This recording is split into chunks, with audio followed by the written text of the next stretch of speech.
Hi, my name is William Patrick Quinlan. I'm a senior in the University of Miami's College of Arts and Sciences, and this is my submission for the Spring 2016 Commencement speech. Thank you. The events of this morning are rich in contradiction. Even what we're wearing is ironic. Consider thousands of college students wearing their finest robes based on traditions of universities during the feudal ages. The reason that they wore black robes and hoods was because they didn't have air conditioning. And they definitely didn't live where it was 80 degrees outside. Think broadly about why we're here today. When we get our diplomas, we're recognized as members of the academy. Not any specific academy, mind you, but the academy as an idea, established by Plato in Athens 2,500 years ago. I would like to point out that this is insane. Now, it's not absurd to think about a concept surviving for so long, of course. I just think it's contradictory for us to be a part of it.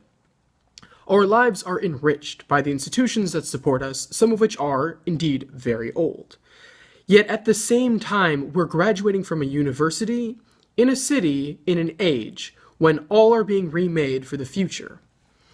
Now, we grew up when the institutions that defined security and ease for those before us came crashing down. Right, the housing market, the ticket to the middle class, is now either a swamp pit of foreclosed suburbia or a rental crisis in downtowns.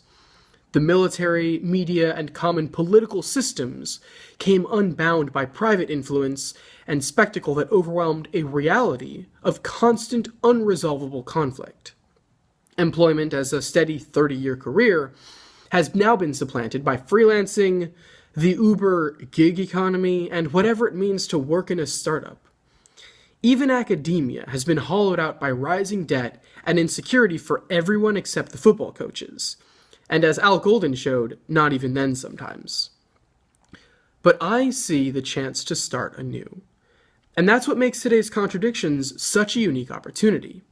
See, our generation, the millennials, has come to embrace a complex and personalized search for value, and you can see it everywhere you look. We volunteer in greater numbers, we have more education, and we engage in conversations about identity, privilege, and oppression more than any generation before us. Likewise, the city of Miami doesn't carry the historical memory of a Boston or a New York. Few people have roots here, and few roots go back further than the lifetimes of our parents. What we have is a city for the transient and the tourist, full of the young and the immigrant. But this moment is rare.